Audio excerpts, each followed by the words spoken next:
네, 안녕하십니까. 저는 요번에 127회 그 필기 합격한 김중현이라고 합니다.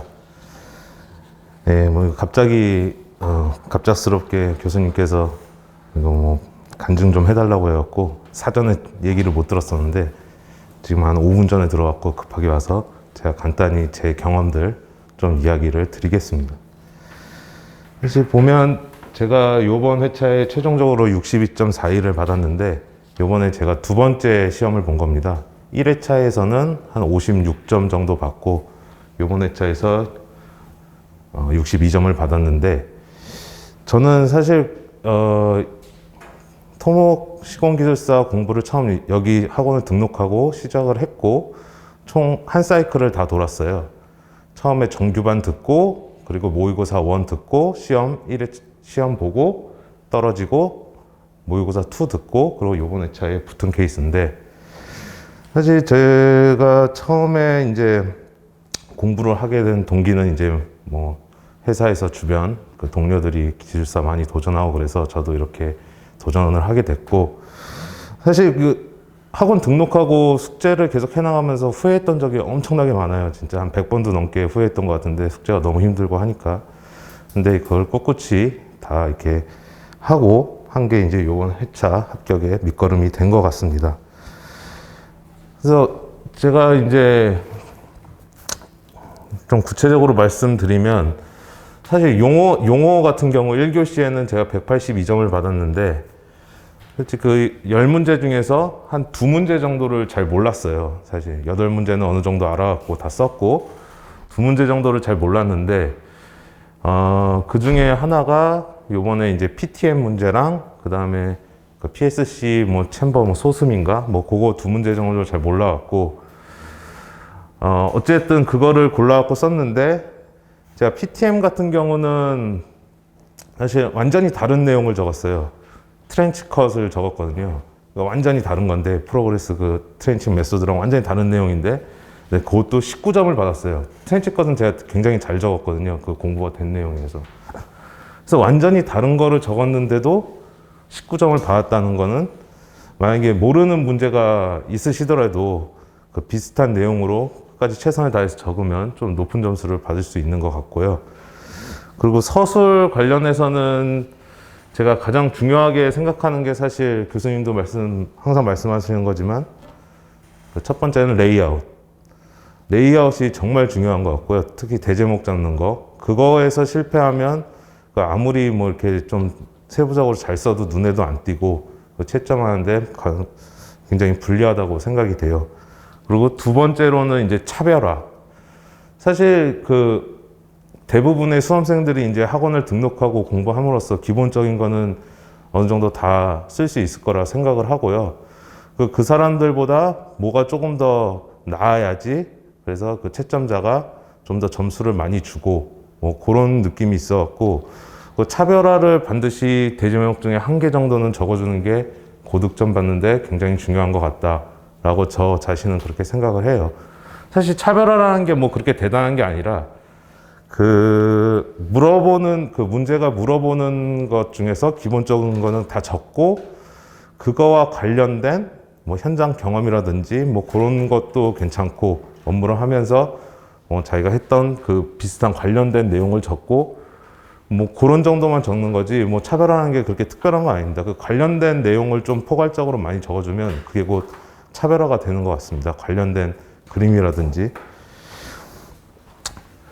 뭐 그런 식으로 저는 준비를 했고요. 사실 공부 시간 같은 경우는 저는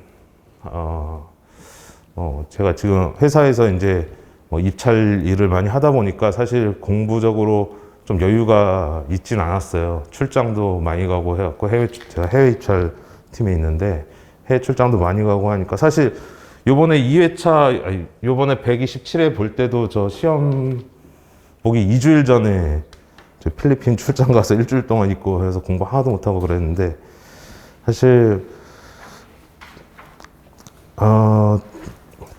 그런 것 때문에 공부를 좀 못했는데 저는 이제 기본적으로 거의 한 시험 보기 한 2, 3개월 전부터 꾸준히 매일 했어요. 하루에 2, 3시간씩 사실 집에서는 애 때문에 못했고 스터디 카페 가서 두세 시간씩 꾸준히 했어요. 이제 꾸준함이 중요한 것 같아요. 제가 볼 때는 하루에 조금이라도 두세 시간씩이라도 좀 하는 게 좋은 것 같고, 그러다 보면 자연스럽게 그 자기 실력도 올라가는 것 같고, 사실 여기 지금 다 계신 분들도 지금 3개월 이상 다 공부하신 것 같은데, 시험도 보시고, 사실 시험에서 첫 번째에서 떨어지면 되게 낙심이 크거든요.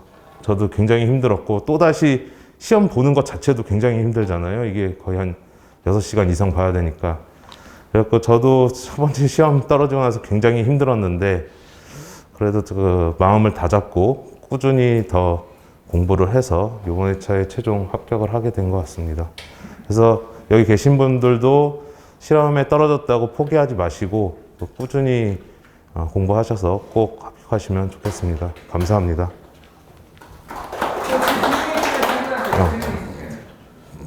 예. 3교시 문제 뭐 선택하셨어요?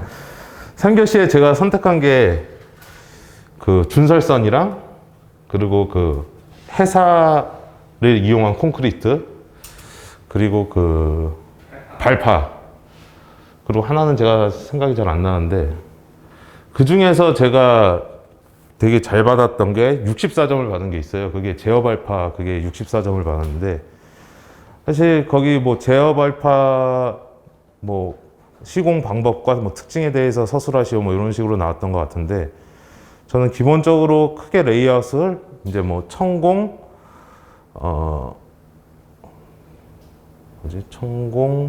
천공, 장약, 전색, 발파 이렇게 크게 네 꼭지로 나눈 다음에 각각에 대한 거 다 되게 상세히 기술했고 중요한 거는 제가 그림을 굉장히 많이 그렸어요. 그림을 거의 한 6, 7개 정도는 그린 것 같은데 그 세 페이지 적으면서 그리고 차별화로는 그와 관련된 무슨 누드지수라든지 뭐 장약량, 그리고 자유면 뭐 이런 것도 관련해서 공식하고 다 적었고 예, 그런 게 좀 이점이 있었던 것 같아요.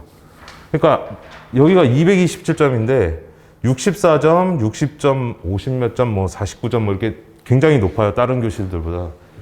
그러니까 제가 볼 때는 그 첫 번째 적는 문제를 되게 잘 적으면 이게 채점자가 채점하면서 그 다음 것도 더 좋아 보이게 이렇게 만드는 것 같은 그런 느낌이 들더라고요. 사실 저도 64점, 60점 이렇게 되게 고득점 받는 거는 사실 저도 의아해요.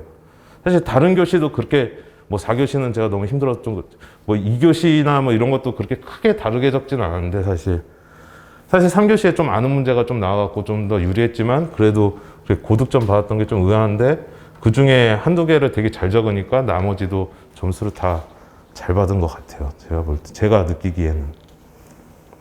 그 제어발파 그림 중에 그 학원에서 공부한 거 외에 다른 그거 그림이 있어요? 없어요.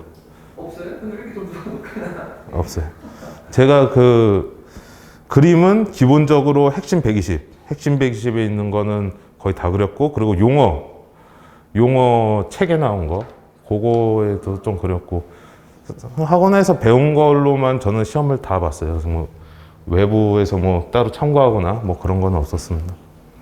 저 용어 공부하실 때는 그 기출만 다 보셨나요? 시간이 없으셨을 텐데. 그러니까 용어가 사실 굉장히 많잖아요. 사실 그거 못 외워요. 절대 못 외우고 용어 같은 경우는.